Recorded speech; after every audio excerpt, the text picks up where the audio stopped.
pay a lot of attention to metrics, like almost like it's my job. And what I've found from those metrics is that with regards towards my YouTube channel, there's basically two things that you guys want from me. You want me to give you academic surveys of research papers and cutting edge research related to AI, which I can do. Here's step one.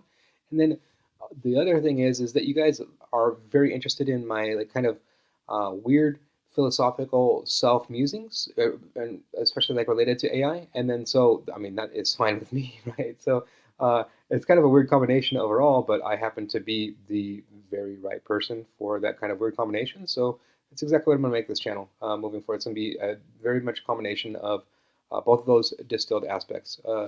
Research surveys and surveys of research papers, and then philosophical aspects of AI.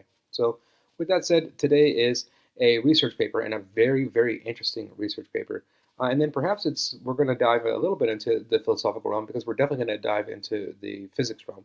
And so this paper is called Disco Efficient Diffusion Solver for Large-Scale Combinatorial Optimization Problems.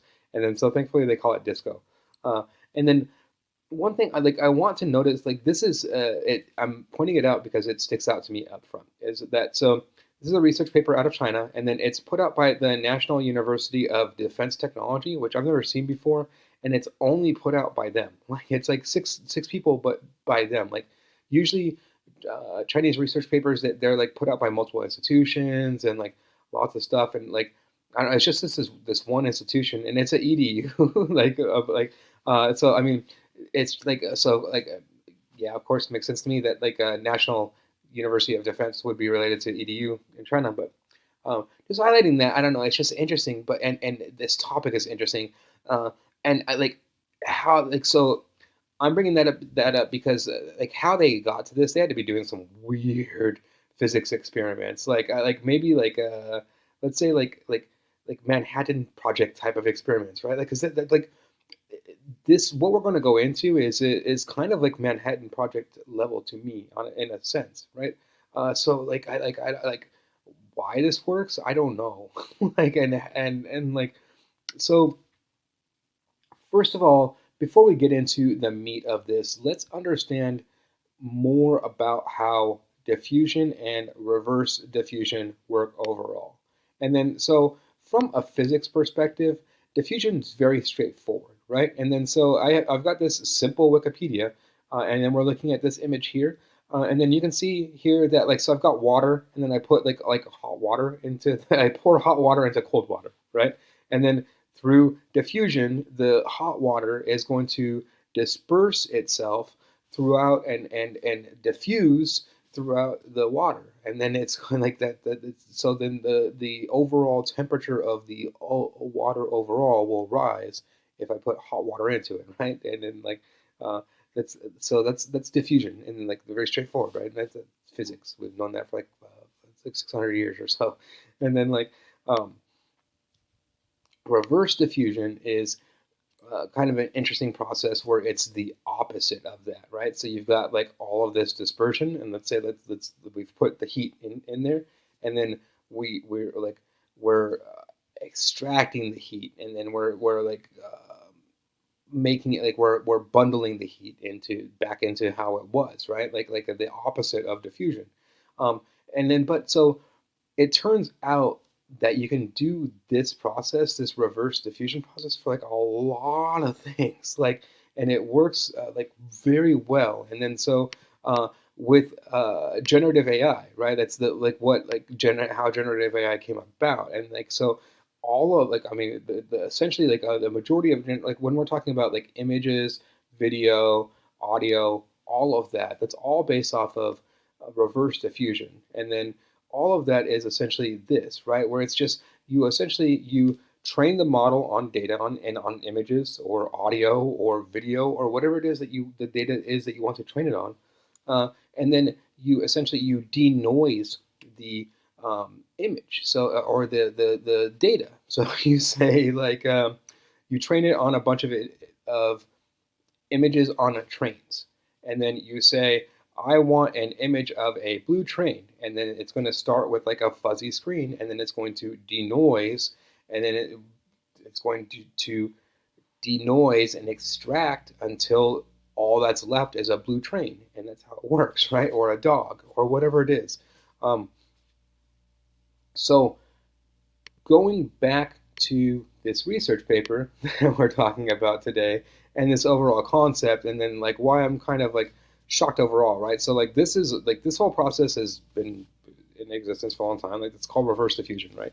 And then like it is a little bit freaky, right? And so that's what I want to highlight. Like this reverse diffusion process overall is a freaky process, but what I have just described isn't the freaky part. So what Disco does is it takes this diffusion process and they've discovered a new element that it can be applied towards. And so what exactly this is doing is it's applied towards optimization, learning for combinatorial optimization and combinatorial optimization, right? So that's what the whole thing is geared towards. And then so in that instance, if you're not aware of, like, optimization patterns would be of large situations where there's multiple solutions, best if there's like thousands or tens of thousands of potential solutions. Like what's the most optimal subway system across, or the most optimal train system for the United States?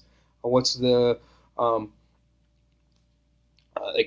the most, like, if you take a random set of blocks, what's the most intricate pattern and the optimal pattern to set them up in and design them in for like the least number of rows? What's the most optimal pattern to build a skyscraper? These types of things, right? And these types of questions, and then like things where there's thousands of paths or tens of thousands of paths, and then when you take a computer to do that, like, that's very computationally expensive, right? Because the computer's crunching every single one of these. Chess, a beautiful example, right?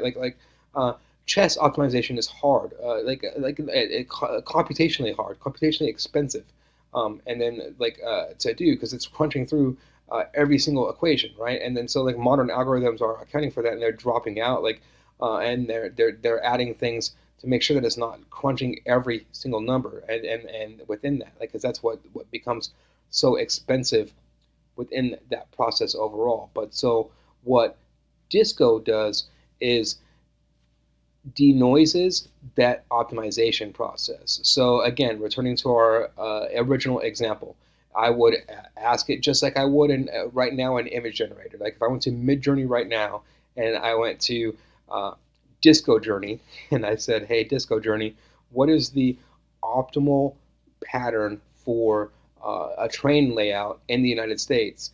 It would denoise and diffuse, and then on the fly, like that, we would have the optimal train pattern. Whereas if you took a typical computer, it's crunching through every single one of those numbers, right?